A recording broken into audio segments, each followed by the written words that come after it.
ஒரே நிமிஷம். அந்த அதிக அளவில் நம்ம இளம் உயிர்களை நம்ம இழக்கிற ஒரு மாநிலமாக இருக்கு. இந்த உயிர்களை நம்ம காப்பாற்றணும். அதுக்கு காப்பாற்ற வேண்டிய பொறுப்பும் அரசுக்கு இருக்கு.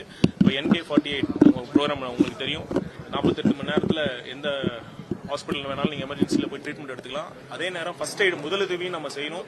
பார்த்தீங்கன்னா எங்கெங்கெல்லாம் ஆக்சிடென்ட்ஸ் அதிக அளவில் இருக்குமோ அந்த பகுதிகளில் இருக்கிற மக்கள் அங்கே யார் பெர்மனெண்ட்டாக அங்கே இருப்பாங்களோ, கடை வச்சிருக்காங்களோ அவங்களுக்கான ட்ரைனிங் முதலுதவி சிகிச்சை, அந்த CPRனு சொல்லப்படுற அந்த முதலுதவி சிகிச்சைக்கான ட்ரைனிங்கும் நம்ம வழங்குறதுக்கான திட்டத்தை நம்ம அறிவிக்க போறோம். அந்த தேவை இருக்கு, அதுக்கான அதையும் நம்ம கொண்டு வர போறோம்.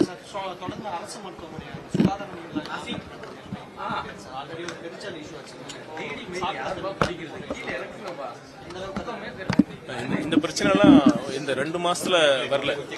இந்த பாத்தீங்கன்னா இது எல்லாமே பாத்தீங்கன்னா பழைய நீண்ட நாட்களாக நிர்வாக சீர்கேடுனால அந்த முறையா அந்த சாக்கடை வசதிகள் அமைக்காதனால அந்த பெஸ்ட் அந்த எலிகள் போன்ற அந்த இவங்களை கட்டுப்படுத்தாதனாலதான் வந்திருக்கு.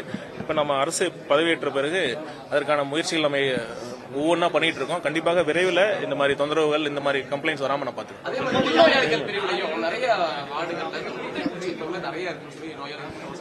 எங்கங்க இல்ல இப்ப நம்ம பாத்தீங்கன்னா நம்ம படுக்கை வையும் நம்ம புதுசாக நம்ம கொடுத்துருக்கோம். நம்ம பெட் லினன்ஸும் நம்ம புதுசா நம்ம கொடுக்க போறோம். அதனால இந்த பிரச்சனைகளும் இனிமேல் வராது. எவ்வளவுதான் நம்ம வந்து தனியார் கூடுதல் கான்ட்ராக்ட் கொடுத்தோம்னாலும் தனியார் சரியா செயல்படுறது இல்ல, எல்லாத்துக்கும் லஞ்சம் வாங்குறாங்கன்றது இல்ல அப்படின்றாலும் தொடர்ந்து இருந்துட்டு இருக்கு. இப்ப கோவை அரசு மருத்துவமனை பொறுத்த வரைக்கும் எல்லா விஷயத்துக்கும் லஞ்சம் வாங்குறது தொடர்ந்து இருந்துட்டு இருக்கு. இல்ல நான் மீண்டும் இந்த அரசு நம்ம எல்லாத்துட்டையும் நம்ம சொல்லிட்டு தான் இருக்கோம். இந்த அரசு நேர்மையான வெளிப்படையான அரசு, ஊழலற்ற லஞ்சமற்ற அரசு கொடுக்கறவங்க தான் மாண்பு முதலமைச்சர்களோட லட்சியம். அதுதான் அவர் பண்ணிட்டு இருக்காரு, அதுதான் நாங்கள் அமைச்சர்களும் பண்ணிட்டு இருக்கோம். அப்படி இருக்கிறப்ப நம்ம தொடர்ந்து சொல்லிக்கிட்டு இருக்கோம். மருத்துவமனையில் இருக்கிற பணிபுரியும் ஊழியர்கள், குறிப்பா அந்த துப்புரவு அந்த பணியாளர்கள் மற்றும் அந்த சேவை நீங்க சொல்ற அட்டெண்டர்ஸ், அப்புறம் பாத்தீங்கன்னா அந்த பிரசவ வார்டில் இருக்கிற அங்க வேலை செய்யற பணிபுரியும் ஊழியர்கள்லாம் அந்த நோயாளிகிட்டும் அவங்க உறவினர்கள்ட்டையும் பணம் வாங்குவதற்கான கம்ப்ளைண்ட்ஸ் அவ்வப்போது வந்துகிட்டு தான் இருக்கு. மறுக்கலாம் இல்லை. நம்ம பாத்தீங்கன்னா KMCல ஆய்வுக்கு போனப்ப இந்த மாதிரி லஞ்சம் வாங்கினாங்க அப்படின்னு குற்றம் சாட்டப்பட்ட 4 பேர் அவங்க ப்ரூவ் பண்ண பிறகு அவங்க பணியிலிருந்து நீக்கம் செய்யப்பட்டார்கள். அதுதான் நான் இந்த செய்தியும் நம்ம எல்லா மருத்துவமனை ஊழியர்கிட்ட நம்ம சொல்றோம். நிச்சயமாக இந்த அரசு இந்த மாதிரி லஞ்சம் வாங்குவதை நம்ம கண்டிப்பா ஒருபொழுதும் அனுமதிக்க முடியாது. தயவு செய்து இதை ஒரு சேவையா செய்யணும். ஏழை மக்கள் தான் அரசு மருத்துவமனைக்கு வராங்க. முதலமைச்சர் காப்பீடு திட்டத்தில் ஒரு சில மருத்துவமனையில சிகிச்சை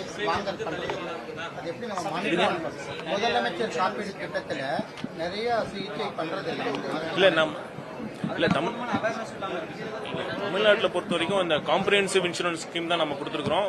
பெரும்பாலான அந்த மருத்துவ தேவைகளுக்காக அது கவர் ஆகிட்டு இருக்கு.